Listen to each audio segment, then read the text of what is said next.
To visit the world-famous Elitch Gardens, founded in 1882 by John and Mary Elitch, who came to Denver searching for a site for their dream home. Eventually, their 16-acre plot was transformed into an amusement center, as we'll see in a moment. But the magnificently landscaped gardens continue to be the main attraction at what is now 36 acres of flowers and fun under the sun.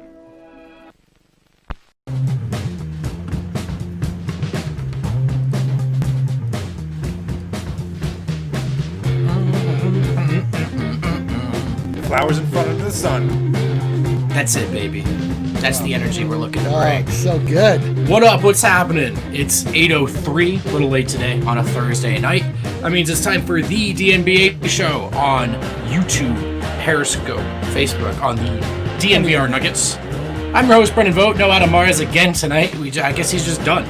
I guess he's just not a part of this team anymore. So he's been sucked into the hills of South Dakota. We'll never see him again. Never coming out. It's a three-man team going forward. So let's introduce the rest of the squad. Above me, to my right, whatever, I don't care. It's Eric Weedham, D-Line Co. What's up, guys? I'm on bubble time. I don't know about you, like starting late, taking her easy, show up, maybe don't show up. Order 4 Coors Lights from room service. Is that the same time James Harden and Chris Paul or Russell Westbrook are on? To Eric's left, it's Harrison Wind. What's up, brother? We are presented by Manscaped. Your balls. Well, thank you. Yeah, hit up DNVR 20% off Manscaped products. Get the perfect package 3.0. Free shipping as well. Well, listen, no Adam tonight, but we're not going to run this just a three-man weave. We did bring in another special guest. So let's say hey and give a warm welcome to the new hire at Mile High Sports, writer, podcaster, covering the Nuggets, covering the Rockies. It's Cade Walker. Cade. Oh, baby. What's up, guys? How are you, man? Welcome. Listen to this applause. Just raucous applause. And a big congratulations, my man. One of us. Welcome to the club. Thank you. Definitely excited to join Mile High Sports. You know, I've been covering the Nuggets for a couple different outlets, but, you know, being a part of a real media outlet is definitely a big step up, and I'm really excited. You've been grinding for it, man, and you've been a friend of the show and a friend to us, so we're stoked for you, dude. How have you been? How have you been in quarantine? You staying fairly busy. I guess you've been working, scheming a little bit, and I know you're still playing baseball, so you staying safe, staying busy? Yeah, definitely. Playing baseball and then working on this new thing coming up. So I'm going to launch 2 new podcasts, one for the Nuggets, one for the Rockies, as well as doing some writing. So, yeah, I'm definitely staying busy. And, Cade, are you going to big time us? Yes or no? Not at all. Is this the last time we'll see you? Will you come to the bar again? I'm going to be there tomorrow night. Cade? Okay, all right. It's like, I'm going there later. I got to go to the bar. You know what? Unofficial hangout following all the safety regulations in place. Tomorrow night at the DNVR bar on Colfax. Oh, you're calling it? You're putting it in right now, the official hangout? If Cade's going to be there, I'm going to be there. And if both Friday of us night are there, spot? It's an official hangout at that point. You know what? I hate Saturday. I'm going to come out on Friday, too. I don't need that Saturday. I'm going to race the whole thing. Get it going. Yeah, if you're not in the bubble, no better place to be than We're on the bubble DNVR time, bar. baby. Yeah. Cade, time. you picked the perfect time to move your media career forward, dude. No, you didn't. There's no sports, and it's horrible. But basketball is coming back soon. So we have some news updates that we'll run through in segment 1. But first, a really quick update. Something that the news broke this morning, and it pertains to us inside the Nuggets media sphere. Our buddy Nick Kosmeter at The Athletic, well, he is going to be moving over to cover the Broncos at The Athletic. Nick, a really great dude, a really talented dude who's done some great stuff covering the Nuggets for The Athletic for a couple of years now, and he will be staying on the team to help contribute some coverage through this postseason, whatever it looks like. But that means Kendra Andrews will be moving up and taking, I believe, the lead Nuggets writer role. So congratulations to her, 2 friends of ours, and we wish them a lot of luck going forward. Yeah, media corner early on here on the show today. We got all sorts of movers and shakers in the city of Denver, baby. That's what the people want. They don't want us to talk about basketball. Just talk about the people that talk about basketball. We had Kendra on our show what was that, like a month ago? I don't even know. We're on Yeah, we're time on is bubble time now, means so I don't nothing. know. But yeah, we had Kendra on our show. She's a really good writer, and yeah, if you're not following her, check out her stuff for sure. So yeah, congratulations to them both. Great people. So we just wanted to shout them out. But let's move on to some of the stuff that you, the listener, the watcher, may care about.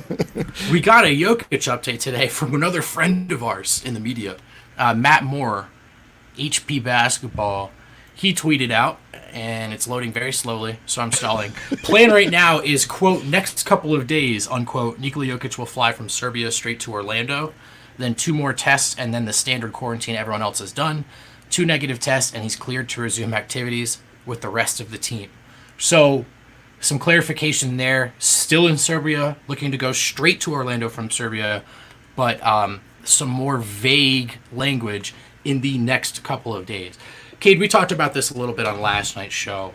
Seems to be much ado about nothing. It looks like Jokic is on his way, but are you concerned at all by just like the vague nature of this information as it's trickled out? I really want to remain optimistic about it. I don't think it's going to be too long of a time. I think the next couple of days just buys them time so they don't have to be specific about it. But Sure, yeah. I'm not concerned. Wind?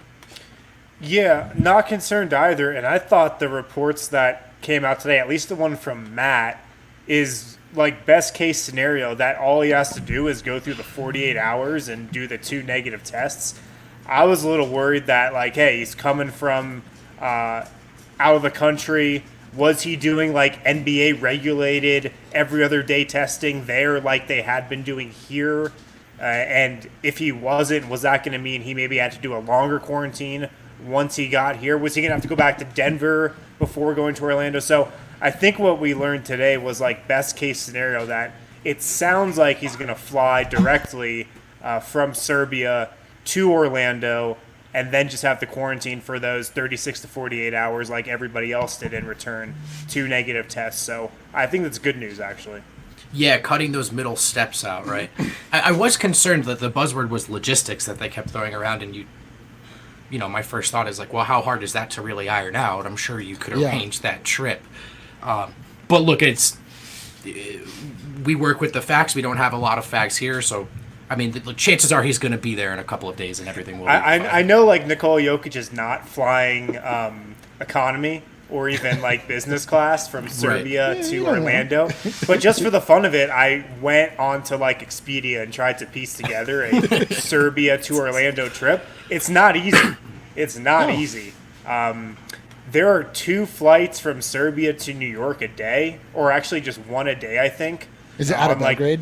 Yeah, out of Belgrade on the Serbian like main airline, and then he'd have to go from New York to Orlando. But if you're just trying to piece like Serbia to Orlando, it's not like a direct flight, you know. Sure. Now I know the Nuggets ownership does have a private plane they could send, or maybe they charter a plane. Could be arranged pretty quickly. That seems like it would be the best course of action. So we'll see. We'll see. Probably a non-story, but I do just want to say that. Oh man, it's still like I live in non-stories. That's like where like you guys get real stories, and I have nothing but non-stories where I have to just connect the dots. And so, just putting that together, and then me being who I am and piecing together these bits of information. I of course went to the darkest timeline where like Jokic isn't coming, and like they're covering this up, man. They're trying to figure out how to do, but that's probably not true, right? That's not probably, true. But there are ways to nip non-stories in the bud, and this did seem like they left the door open for some interpretation with some vague language. But we don't want to be fear-mongers. I just think for like Nuggets fans, it's like a bit of a false start because everybody gets to Orlando, and then you're like, wait, how many guys are actually in Orlando? Jokic isn't in Orlando. Like, we haven't really started this whole restart yet. If we're the Nuggets, we're just kind of waiting for the. Yeah, we're still in our purgatory. Like, it hasn't like officially begun the next chapter where you can be like, all right, cool. Like, let's start to think about matchups. Let's start to think about lineups. Like, it's just like, yo, is this gonna happen? Like, for real gonna happen? Like, false start is a great word choice, and they did. They were supposed to practice today, and they pushed that back to tomorrow. A couple of reasons. I think the players opted for 1 more day of rest. After sort of whatever that entry sort of transition period into the bubble was. But I did see Mike Singer of the Denver Post allude to in his tweet. Also, one factor in that decision was just the number of players that were still in Denver or not yet in Orlando. including Jokic and Serbia. So 2 wins. Yeah, I cannot confirm that. I was not told that. I was just told it was they just wanted a day to acclimate. Is the word I was told. The coaching staff wanted their players to acclimate for a day after they got out of the quarantine. Probably pressurized in bubble. You need to get your equilibrium on right. You know. Yeah, just gotta, gotta take a lap around the Grandestino grounds. Get your bearings, check out the pools, check out the walking trails and paths and stuff. Get your bearings. Cade, could this fall start be costly? Is this important time, in your opinion, to the team, to these individual players, or after 4 months is this thing probably just going to be sloppy no matter how you ramp your way up to it? Yeah, it's probably a level playing field of sloppiness. I mean, we have players like Chris Middleton said they haven't picked up a basketball in a couple months. So, does he not have one at home? Like, I don't have a basketball. Yeah, I'm gonna call bullshit on that. Like, what? You don't have a basketball at home? Yeah. Like, we saw Jamal Murray doing ball handling in his garage. Totally. Like, could you not do? I don't understand. Get some kind of gym hookup, and you know what? I'll say weird. It. If not, you should have tried. Yeah, you're a basketball player. Let's move on though. We don't want to just stir. Not trying to F up his summer. Appears to be no story. So good news. Looks like Jokic is on the way. More travel news. Another ShamWow. Shams Charania of the Athletic Stadium. You've never heard of him. He tweeted, Houston Stars James Harden and Russell Westbrook did not travel with the Rockets today to Orlando. They will join the team in the near future. First things first, Harrison guesses where are those two guys spending that extra 24 hours? Just kidding. Magic City, Houston. Houston. No, Magic Mountain. Right. Houston. No, is this like the new thing? Like how much clout you have on your team determines if you can go the bubble a couple days late? That's what I was just gonna. Yeah, LeBron's gonna show up. Is LeBron going tonight? Or the Lakers are going tonight, right? Yeah. There's he and Anthony Davis. Yeah, we'll get to that in segment 3. But a couple players likening their departure to leaving for a bid for some prison time. I don't really think that's. I did not know what that meant. A fair. I learned that today. So, and actually, to be honest, I'm assuming it. I can't confirm that's what they mean. So yeah, honest question, Cade. I know this is sort of like how things go in the NBA, and one of the worst things media members can do is like, well, if I was this player, but let's say you're yourself on the Houston Rockets, you're a role player. Does this bug you at all? That these guys are operating on a different timeline than the rest of the team? Honestly, I think this is probably minimal in terms of like the star treatment that other players get, right? Like earlier in the season, like the Clippers were kind of not having the best chemistry in the locker room because some players were treated differently than others because of load management and the like. Right. So I think there's definitely bigger issues. I think if I was a role player that I'd pick, then, hey, they're coming a day late to the bubble. Yeah. This is what happens in the NBA, though, right? Like, just star players get preferential treatment throughout the season, throughout the year. Oh, completely. This is just par for you just the get course. used to it. Yeah. This is like, I mean, this is, if you really want to like break down like the hierarchy, the societal hierarchy that exists inside the NBA, it's like, first off, you understand like who is literally at the table when negotiations are happening about whether or not the NBA should take place. And like, there's not that most table, of the league, as it turns out. Yeah. There's that table, that very small table. And then it's like, then the cool guys that can like show up when they want, like sit in the back of the bus and like they're above the law. And then there's like the guys that are there like on the first day that are like, they're like, awesome, we got a bag of chips and some watermelon individual bites, this is amazing. Yeah, exactly, dude. Not every professional athlete is living the same life. That's why I'm such a huge Thomas Welsh fan. Yeah, T-Dubs would do anything to be in Orlando right now. Just so much closer to you or me than James Harden. It's like when players open their like post-game meals after a game. Some guys get the Doritos Cool Ranch. Some guys get just like any other Doritos flavor. Plain Tostitos. Only a select few get the Cool Ranch. But they don't even eat them. They like throw them in their bag and it's like, yeah. What were you about to say, Kate? Oh, I was let's see, where was I gonna go with that? Thomas Welsh. Yeah, Thomas Welsh. Yeah, there was a video of him earlier. Like I think he was playing in The some league basketball somewhere. tournament. Yeah, that's what it is. He's looking good, breaking out that jump shot. There was a list I saw of the available free agent centers, and it's like Thomas Welch, Mo Spites, Amir Johnson, and like Pau Gasol. So, hey, he might get picked up. Yeah, I mean, the Nets are kind of depleted right now. They only have one center on their team right now, and it's Jared Allen. Well, in terms of big men. Yeah, they don't even like him anymore. So, former UCLA teammates Thomas Welsh, Bryce Alford.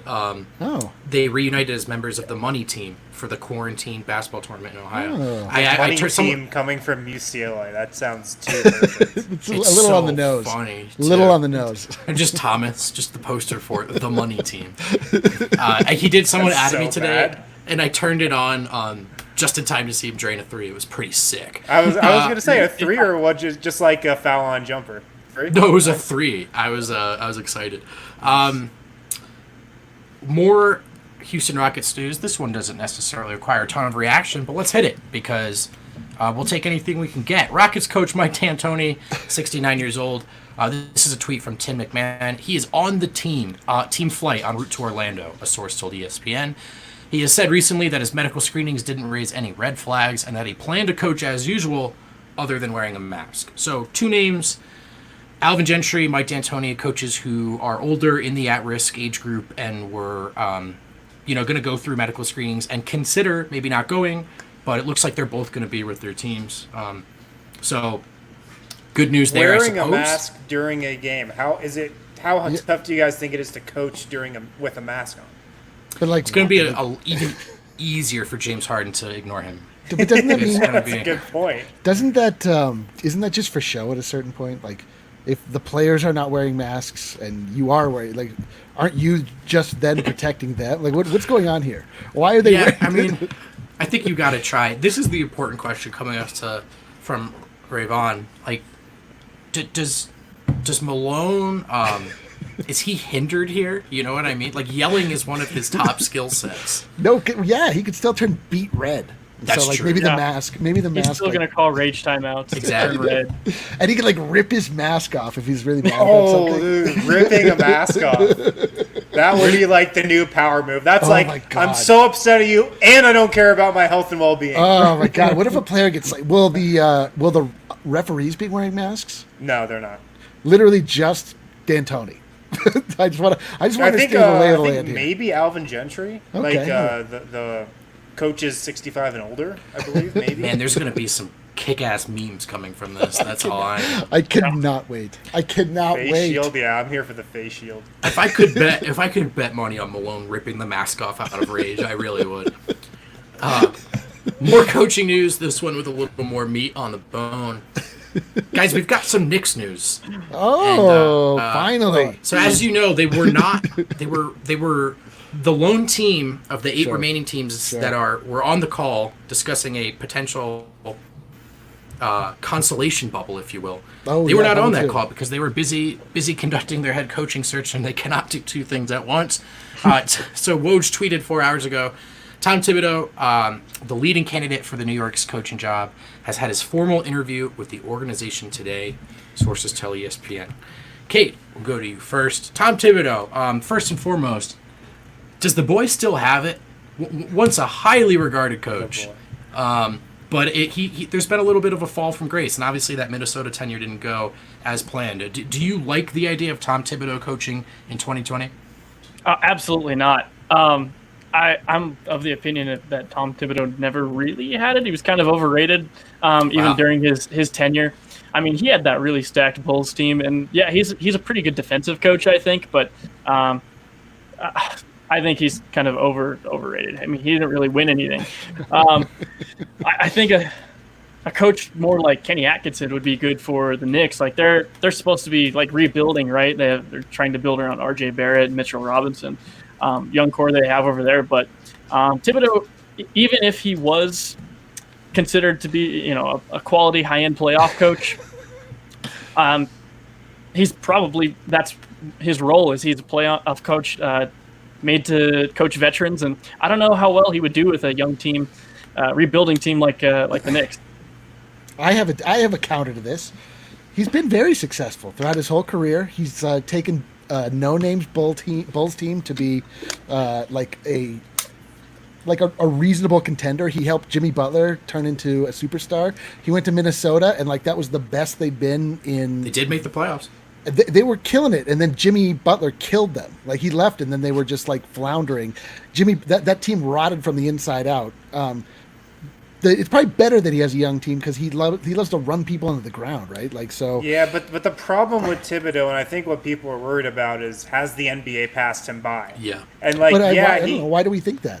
Well, because in Minnesota, like he didn't really connect with that team outside of Jimmy Butler, and like we saw when Jimmy Butler left, they were nothing. Yeah, but Jimmy killed them. Like Tom Thibodeau didn't kill them. Like, and Jimmy killed them because he didn't like Cat. Like that, like what are you gonna do? Like they were like Minnesota was formidable before Jimmy Butler like destroyed the team. Like they weren't formidable until he got there, though.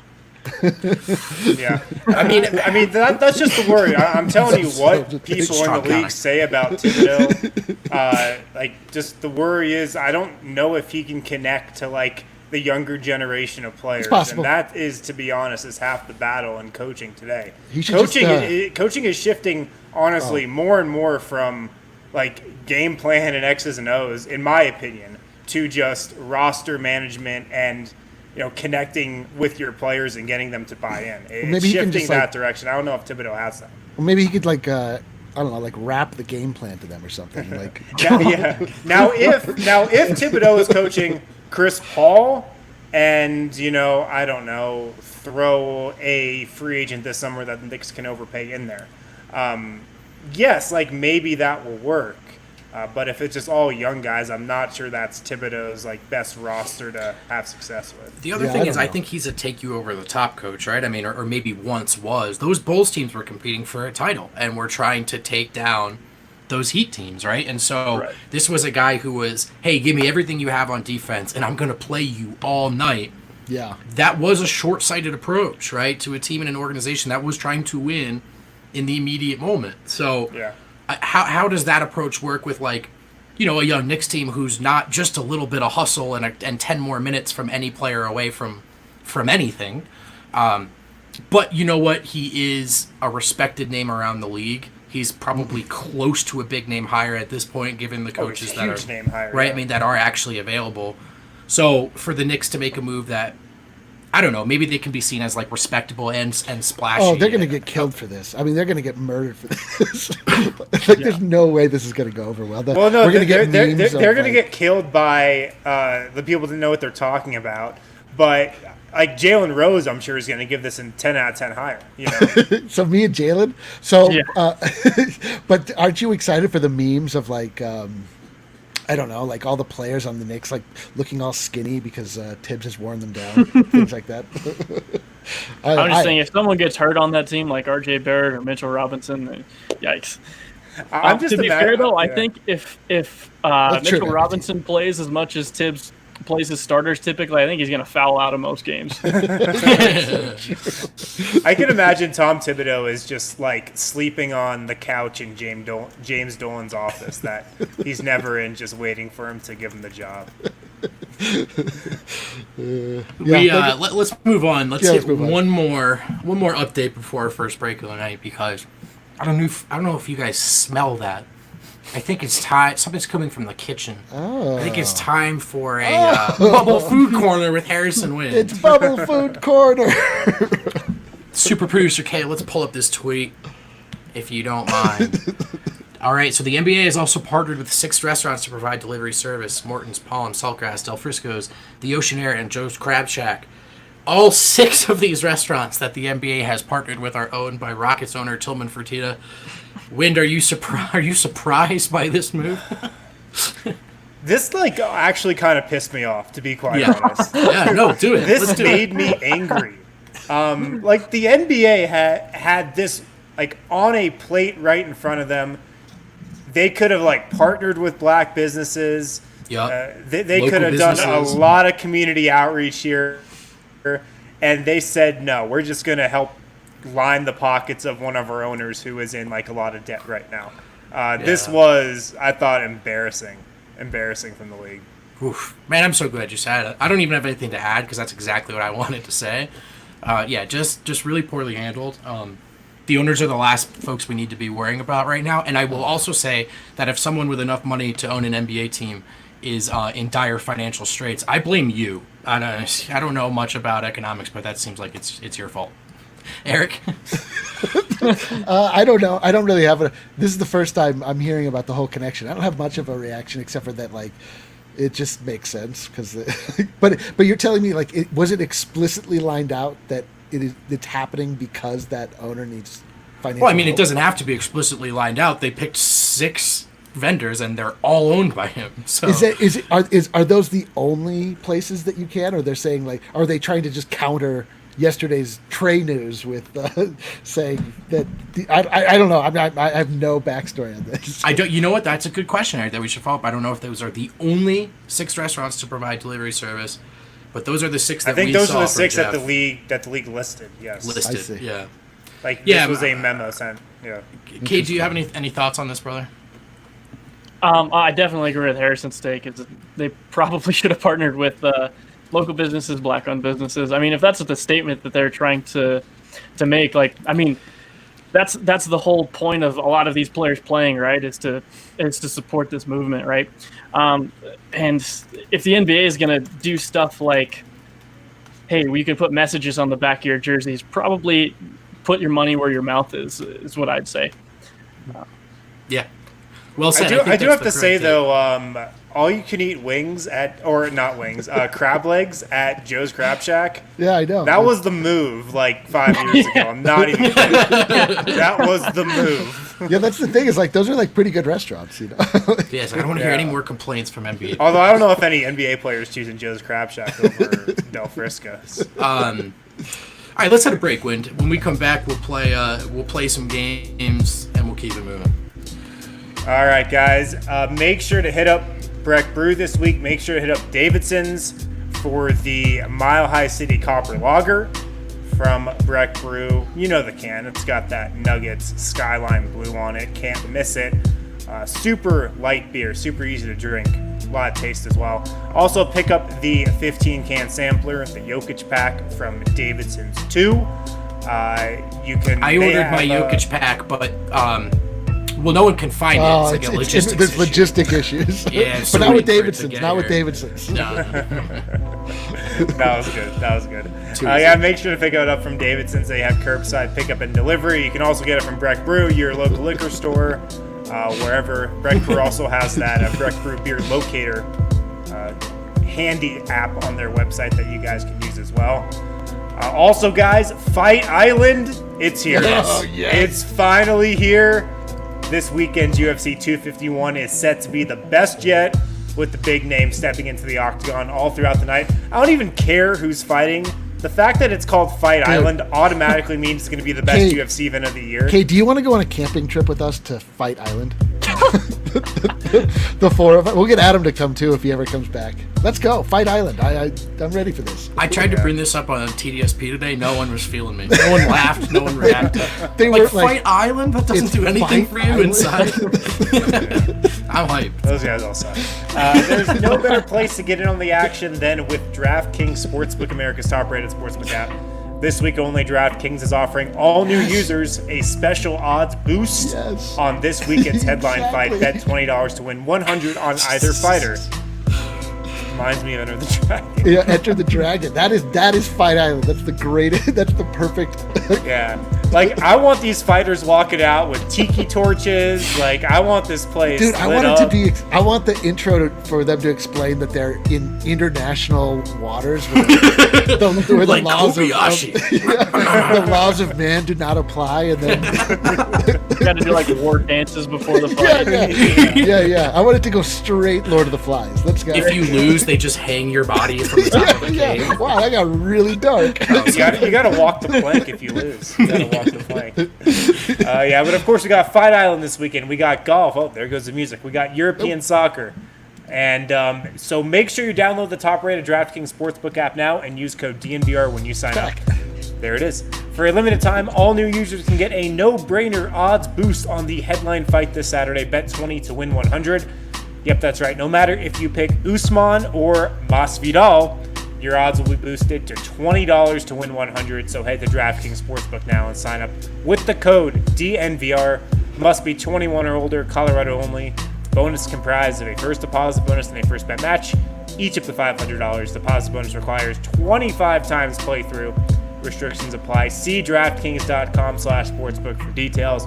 Gambling problem? Call 1-800-522-4700.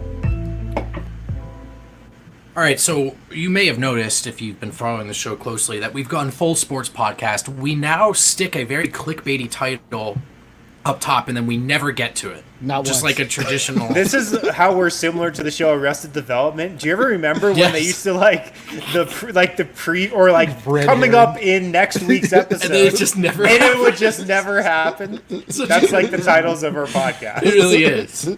But you know what we're gonna do today, guys? Hey, let's get to it. Let's get to the title. Bubble contenders. Who's in? Who's out? Of course, as you know, if we're gonna do who's in, who's out, we might as well just make it who's in the club, who's out the club. So it's game time, baby, and I'm gonna go to Cade here. Obviously, our guest. He's gonna let us know. Cade, first step. You tell me if you object to this. I took the Lakers, the Clippers, the Bucks, and I just put them in the club. I think They're in the club. Safe assumption. In the club denotes contender for championship, not just whether or not Cade wants to hang out with them socially. Yes, thank you. Yeah, that's a good point.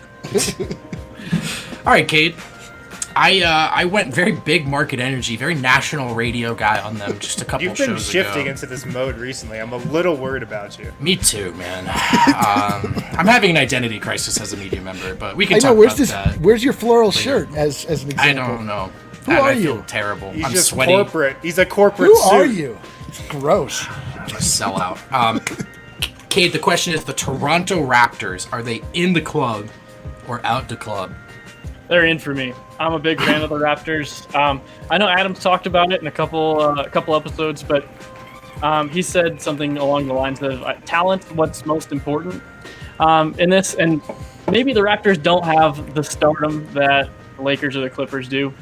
But I know you said it the other night, too. You said something along the lines of, hey, I'd look at the top two players on the team, right?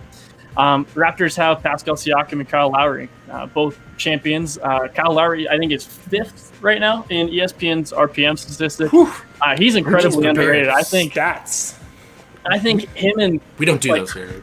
Chris Paul has had an incredible season. I think Kyle Lowry is pretty much neck and neck with him. I think Lowry has an argument to be on an All-NBA team, and I think Siakam's shooting for an All-NBA team. So, but would you pick? And even past them, they have significantly important depth with Norman Powell's having an incredible season. Fred VanVleet, their backcourt between Ibaka and Gasol, and even Boucher to an extent. Like they're stacked. Like every spot, guard, forward, and big man. I think they're in. I think they're obviously they have like the best coach in the NBA at this point, Nick Nurse. So I think they're in. Would you though? Would you pick an NBA Jam lineup of Kyle Lowry and Spicy P? Well, the Raptors are my go-to 2K team. All right, so yeah, let's do it. Let's go. Wind, what do you think about the Raptors, man?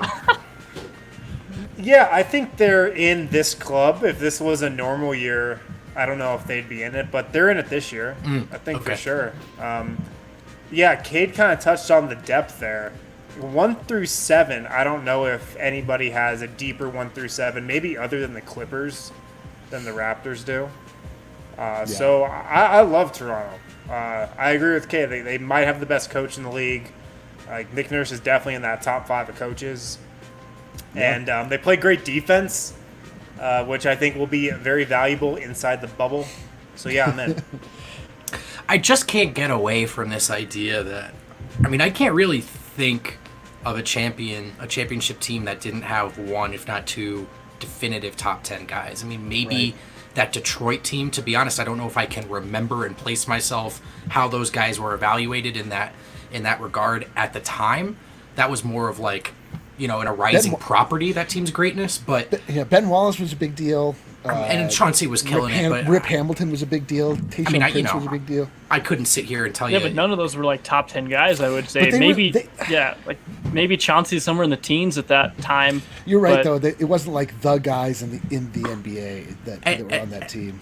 And so they're a good example that it can happen. I think someone brought up the Spurs when we talked about this a couple nights ago, but I just think those are really high-end examples of, and really exceptions, outliers to what typically is the rule. I mean, I could see Toronto working their way through a weird Eastern Conference playoff, maybe Milwaukee chokes.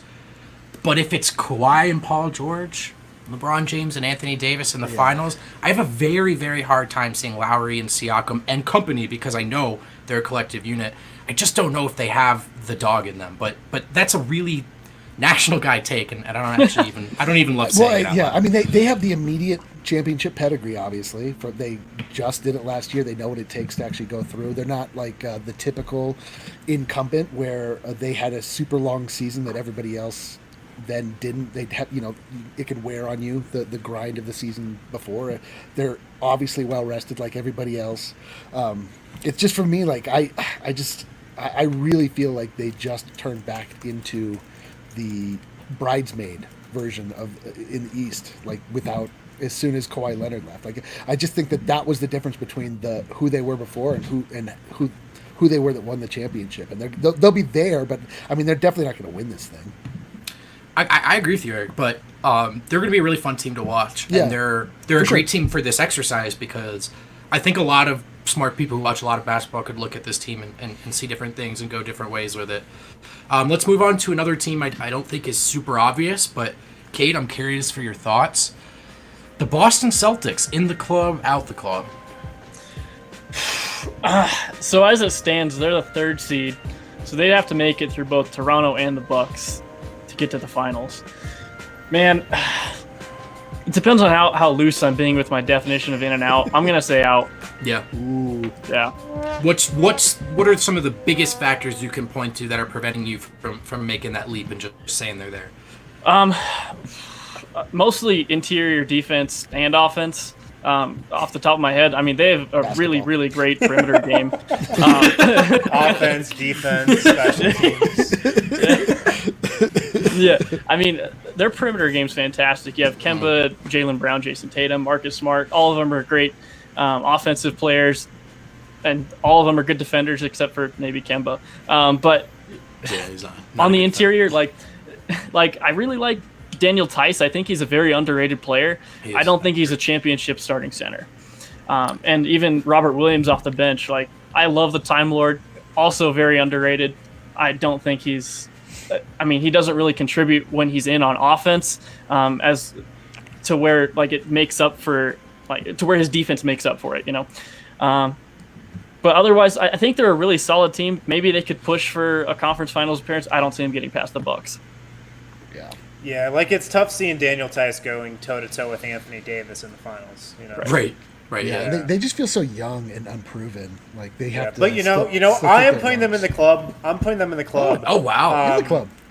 Because I feel like there's, I don't know, like a 5 to 10% chance out there. It's on the table that Jason Tatum just goes absolutely berserk in the bubble and is just like a top 5 player in the playoffs, in a playoff environment over the next like couple months, and just elevates Boston and just like carries them on his back. I think that's on the table, so I'll put him in for that. Interesting. That's fair. He was really, really hot to end the season, or end the what was the season? Yeah, and I we've think seen him do it already at a young age against a LeBron-led team in the conference finals. I just thought about this. Like, there are players that definitely feed off of the energy of the crowd and are energized by them.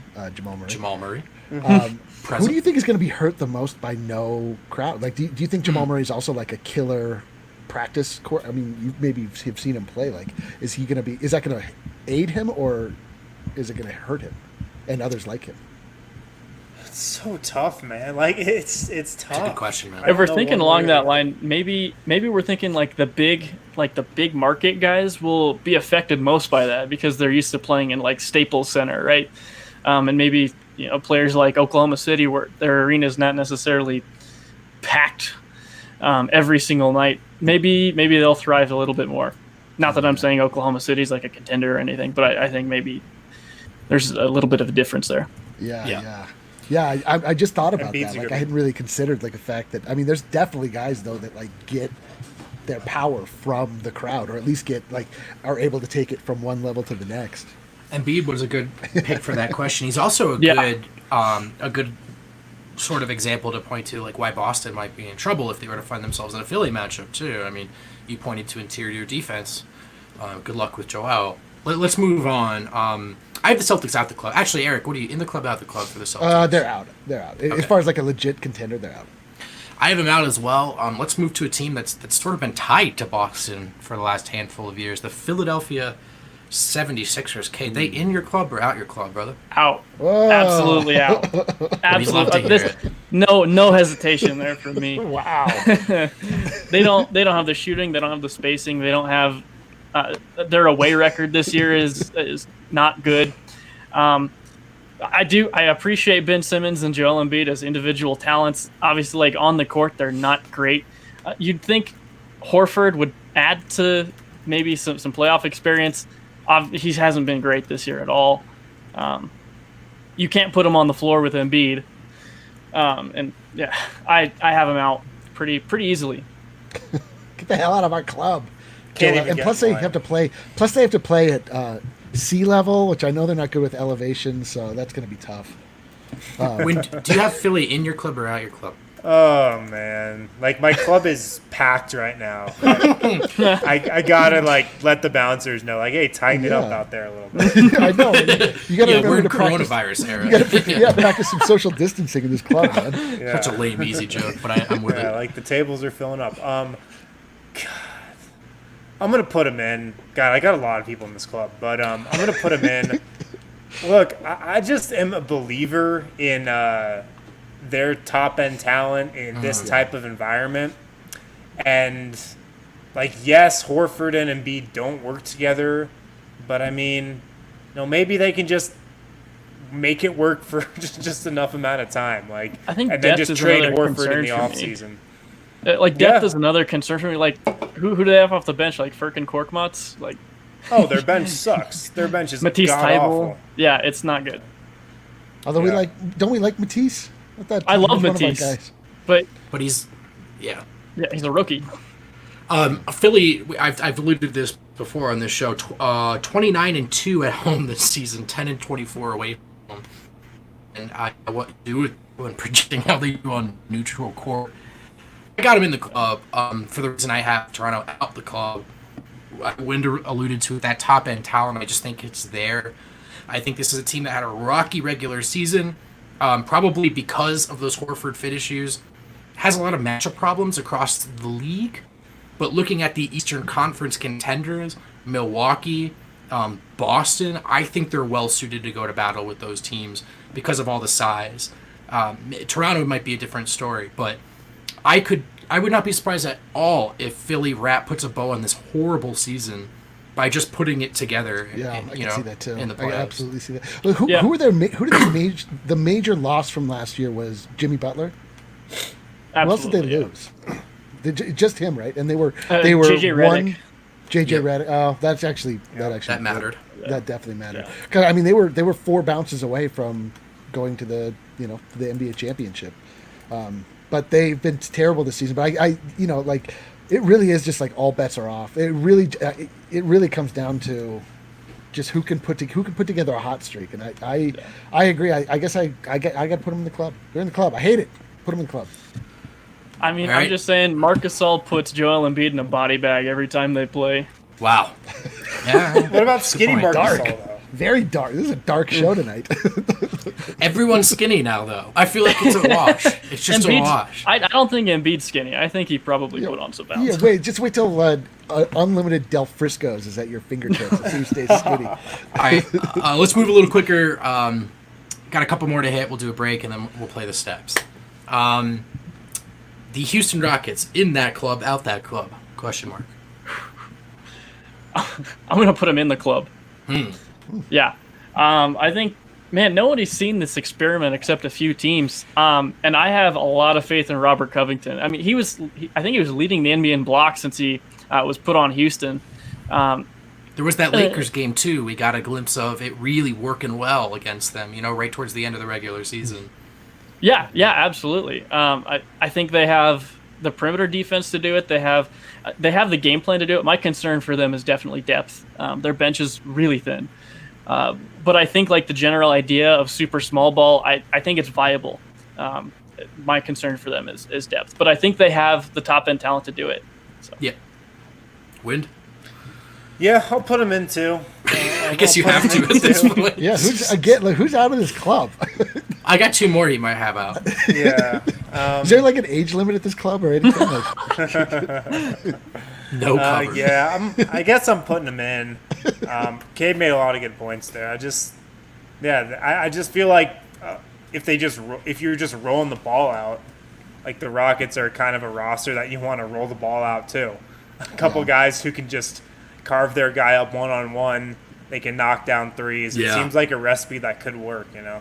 Yeah, maybe in this environment too where teams are less well-oiled, right, as far as those teams that operate sort of as a machine, not just individuals. Totally. And whenever we discount them, we always talk about like who's guarding Jokic, but like not every team has Jokic on it. So. Yeah, that's the gamble they took. So I talked to a media member who had spoken with Houston's front office about the move, and he asked them specifically about Denver, right, as the example. Well, what about Jokic? And they said, look, we just feel like the rest of our team's better than the rest of their team. Right. And so, it's a matchup thing that makes me more confident in the Houston-Denver matchup. But as far as how they perform against the rest of the league, I think it's a big question mark. I'll stay true to my criteria. I think they're in top-end talent, as you guys alluded to. All right, two more rapid-fire ones, and then the big one. I'm sure you can guess what the big one is. Cade, is Utah in the club or out the club? No, absolutely not. They're out the club. They lost probably their best perimeter forward in Bogdanovic. What are they going to start? Joe Ingles and Royce O'Neal. Yeah, I'm not really a fan of that team. To me, baby. Obviously the chemistry between their top two end guys, not the greatest from what we can tell. Turns out the Nuggets dodged a bullet. I know, who knew? Put it down. They won all those draft night trades. Yeah. Out the bubble. They're out. Wind, I assume you're in agreement. Out. Yeah, they're out of the club. The one team out of Get them out of here. The bouncer gets to do some work. Yeah, okay. but past 11 o'clock, the clubs are shut down in Salt Lake. All right, go ahead. Cade, what about just one more kind of dark horse? Dallas? Any chance in hell? I don't think so. They lost. What would they lose? Dwight Powell. I like their team. I like their depth, their guard depth with Jalen Brunson, Seth Curry. I like Tim Hardaway Jr. What he's done this year. Sassy. Yeah, I like their depth, but I don't think they have. I don't think they have it. Their defense isn't really what does it for me. I mean, they have a really high-powered offense, so they're a very high-variance team. I don't think they have what it takes to get through like multiple 7-game series against the top teams in the NBA. Yeah. Maybe they can sneak one out, or maybe two, but Yeah. I don't think they're going to do it for 4. I'm with you. Maybe Luka goes thermonuclear for 6 games, but Exactly. I'm sure we're all in agreement on that one, so I'll skip it. Hey, let's go to the one you've all been waiting for. Those Denver Nuggets, Cade. Are they contenders? Are they in your club or are they out your club? I can't not say no, so I'm going to have to go with yeah. We have... You could say no. Yeah. No, I'm not going to do it, though. I'm not going to do it. He said he can't do it. What don't you understand about that? I'm not going to. You know, we've seen what Jokic does in the playoffs, and I think our depth plus our experience is better this year than it was last year. The path is definitely more difficult, but I'm pretty sure the Nuggets even shoot better from 3 on the road, or at least they have this year. Maybe that translates to the bubble. So I think we have that a is shot. an optimist We got take. a shot. I'm with it, but that is an optimist it's take an optimist take. Absolutely. We got this much of a shot. Jamal Murray might have the craziest home road splits in the league. He's shooting, I believe, 31% from 3 at home and something like 38% from 3 on the road. It's absolutely nuts. I feel like that has to do with me somehow. I can't. So I got the Nuggets in the club. I think they're in the back of the club, like they just got in. You know what I mean? They're Nobody not knows ordering- they're there. Yeah, they're not off a dancing bouncer. with They have the like girls. shitty table in the corner. Yeah. James gotta Harden get walked in, past them baby. like, "Oh, you guys are here." You just got to get into that club. But I do think they're in. I think there's a 1, 2, 3% chance. and that's represented in Nikola Jokic, the upside of Jamal Murray, those peaks, and of course the very low chance that MPJ not only plays but is an impact player. Like, have you seen Night at the Roxbury? Yes. Yeah. I've seen all the movies. It's like they get in the club because like they found the club guy or one of the club members like hit their car, so they like get him in the club. yeah, exactly. We're in, baby. As in, they drafted Jokic in the second round. That was them exactly. Car. Yeah. I'm sorry, I don't know how to do this clearly. All right, Kale, that's you. Win, do you have the Nuggets in your club? Of course I have them in the club. Yeah. Look, they got a top 10 player in Nikola Jokic, like Ray says in the comments there. Yeah. That's the most important thing. Yep. They have a bona fide top 10 player. They've got depth. They've got good coaching. They can play defense. They can score, I think. So, yeah, I think the Nuggets are honestly like one of the more well-rounded teams in the league. They have less holes, I think, than a lot of teams out there. Wow, this turned into a hype cast. I love it. Let's go. No, seriously though, like they can play defense when it's mattered. We've seen that in like the fourth quarter stats and the clutch stats before. They can score. We know that. They have a top 10 player. The shooting is probably the biggest hole in kind of their makeup, to be quite honest. Don't really trust them as a three-point shooting team. Yo, if the Nuggets were out the club, the DNBA show would be like a 1 day a week show. Like I know this wouldn't really work. Like there is real hype. Like, and it's not. It doesn't have to be manufactured. The Nuggets are for real. Like we saw them, what they were able to do last year. They fell. They stumbled just a little bit, but like every year that Michael Malone has been in place with this roster, this core of players, they have gotten better. Like until I see anything that shows me that trend is not going to continue, it is continuing in my mind. And so we're going to do it. We're in the club. It's going to be amazing. Get your popcorn. Let's do this. And right, one thing this team has over last year's team, just my last thing here, last year this team was, I thought, extremely easy to game plan for in the playoffs. And you saw that against San Antonio, you saw that against Portland, and that's why those series were so close, and why the Nuggets ultimately lost to Portland partly.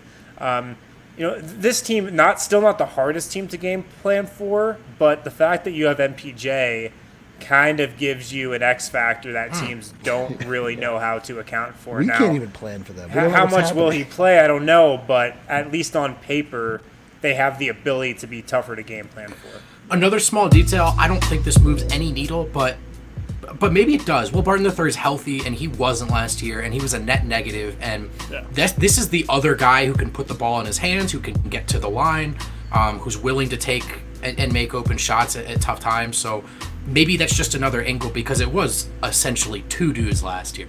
But let's hit a break, and when we come back, we got Marcus for the steps, and we'll close it out. Marcus, get ready. Sure. What do we got here? Oh, so I think we have another WGT event coming up this weekend. I believe we do. We have to. Yeah. We're playing 18 holes. I think I saw. No. I think we can actually decide what it's going to be right here and now if we want to. I think. Can we do like the really tough one again? Nux Invitational with the crazy 2.0. We were thinking about doing closest to the hole, like at Pebble Beach, like 9 holes close to the hole. Call it the Pebble Toss. What do you think? Yeah, I like that. That's easy. That's quick and easy. I like that. Right. Yeah. It's like the great equalizer. You just need everybody can get one good shot or one terrible one. Yeah. So if you want to play in that, if you want to take us on in a closest to the hole 9-hole course on Pebble Beach, download WGT from DNVRGolf.com. Search for the DNVR2 Elite Clubhouse. Elite. DNVR, then the number 2. That's the country club you got to search for, and then you'll be entered into our tournament this weekend and all our tournaments going forward. Again, make sure to download WGT, the best golf game out there, the best phone game out there, from DNVRGolf.com, and search for the DNVR2 Country Club. And also, guys, if you're feeling stressed, if you're feeling some anxiety these days, maybe you've got some back pain, some neck pain that you just can't quite kick, check out Strava Craft Coffee. No better way to start your day off. Start your morning off. Strong recommend. Maybe you find yourself in a subpar hotel room in a luxury resort. Yeah. Maybe there's only one espresso machine in your yacht club room, and you're like, oh, I think if Rajon Rondo drank a cup of Strava Craft coffee, he'd have a Chill different out. perspective. He could help his perspective a little bit. You guys can get it for 20% off online with the code DNVR20. StravaCraftCoffee.com. Get 20% off with the code DNVR20 at StravaCraftCoffee.com. 9 o'clock is fast approaching. If you're familiar with the program, you're familiar with the conclusion. Maybe the best part. Some are saying the best thing at all happening. Really? Anywhere. Who is saying that? Many people. Great many people. It's the show that's sweeping the nation. It's time to play the steps. So let's welcome in DNVR member, today's participant, Marcus. Marcus, what's up, brother? Good, man. How are you guys? We're well, brother. We're well. Can't complain. I could, but I'm not going to because positivity. We just did for 40 minutes. Yeah, is in short supply these days. Is this your first time on the show? I can't remember. Have we had you before? No, I've played the steps before. That's right. go. I knew you looked familiar. And you're. I think it's probably not Denver. You're skyping in from where this evening? Melbourne, Australia. Oh, that's right. So Another Melbourne. do you have a response to this? We had a Sydney gentleman on the show. I don't know if you caught that. Oh, and he's in He the had the open comments, mic, too. so it's only fair to let you take a couple shots back. You know? There he is. We don't really have a leg to stand on at the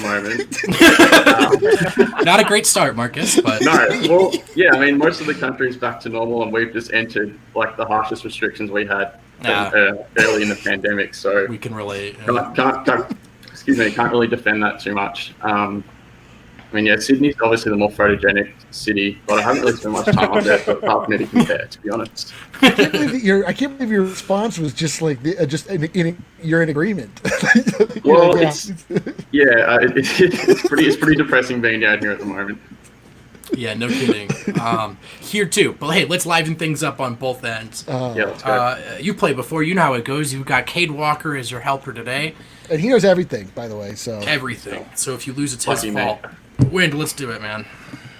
All right, let's do it. I feel good about this round, guys. I feel good about this one. Oh boy. Just made these questions up in the last 20 minutes, actually. Let's go. We've been on for much longer than that, just to be there. Which means remember to fact check us in the comments. Who was selected number 1 in the 2003 draft 2 picks before Carmelo Anthony? That was LeBron James. That's That correct. was LeBron James. Way to dig deep. Way to dig deep. Number 2. What college did Carmelo Anthony attend? Syracuse. It is Syracuse. 2 for 2. I didn't know Unbelievable. if Syracuse registered outside of the states. You I never don't know. think I'd know it if not for Jeremy Grant, to be honest. Yeah, there you go. Let's see. Question number 3. Which Nuggets player currently on the roster played 1 abbreviated season at the University of Oregon? This is another tough one for our international guest. You eat it with a spoon. Yeah. Spoon. No. I got you if you need it. Sprint, so it's gonna be Bol. Yeah, sorry. Yeah. Adam gets to do it, so I wanted to. Adam at least weaves them in. You just said No, Adam a says it. disembodied hint. He'd be Adam like, says it. He goes, "Oh, you might be having Isaiah Thomas problems with your computer, IT issues." but I mean, wouldn't spoon have to do with anything? It was for me. That was for me. Appreciate it, Brent. Yeah. This question number 4 here. Which Nuggets player wears the lowest jersey number numerically?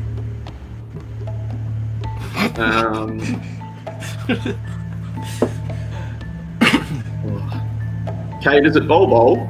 Is he 0? Man, I don't know. I believe he's. I don't know the number off the top of my head. Bol This is Bol, at low-key a least. tough question. Yeah, that one's. Why do you Like, put it's this in in the back questions are 5? hard. Like MPJ is 1, but I feel like is Bol 0, or does he count as a two-way player?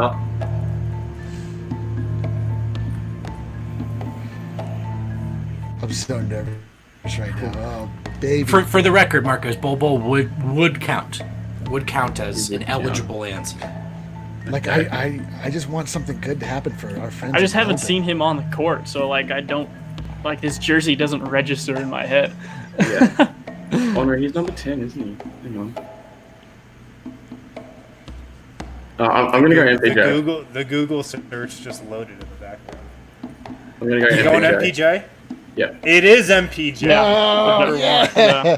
Do you guys remember the little stint where we had both a 0 and a 00 on the team? Yeah. Who was 00 again? Dark days. It was Darrell days. Arthur That's right. and Yeah. Yeah, Good Terrell stuff. Arthur and question number 5. Who is the Nuggets' all-time leading scorer?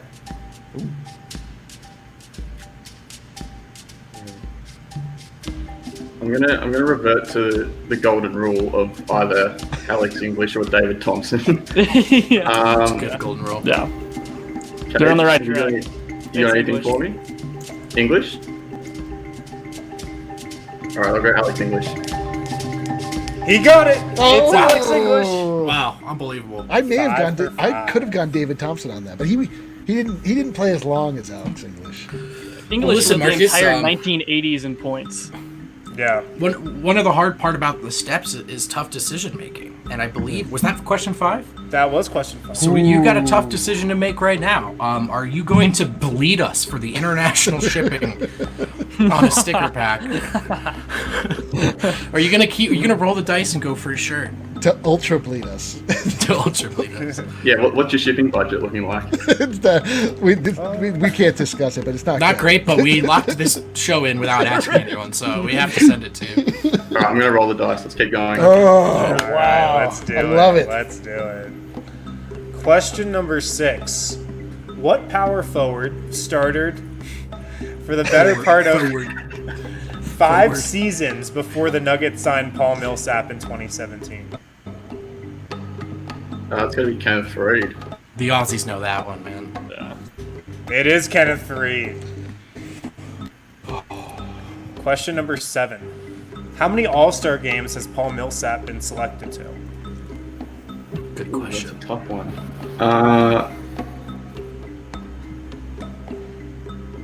Thinking either 2 or 3 wouldn't be that many. I love this. What do you think, Cade? I just looked at his basketball reference page like 2 weeks ago, and you're right, it was 2 or 3. I can't remember which one. I know he made both, or I think he made all of them with the Jazz. I would go with 2 if I were you, but I don't know for sure. Yeah, he doesn't care. You can go with whatever you want. Cade will just skate on out of here with no. Doesn't matter.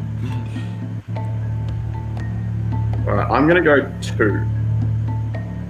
Is that your final answer? That is my final answer.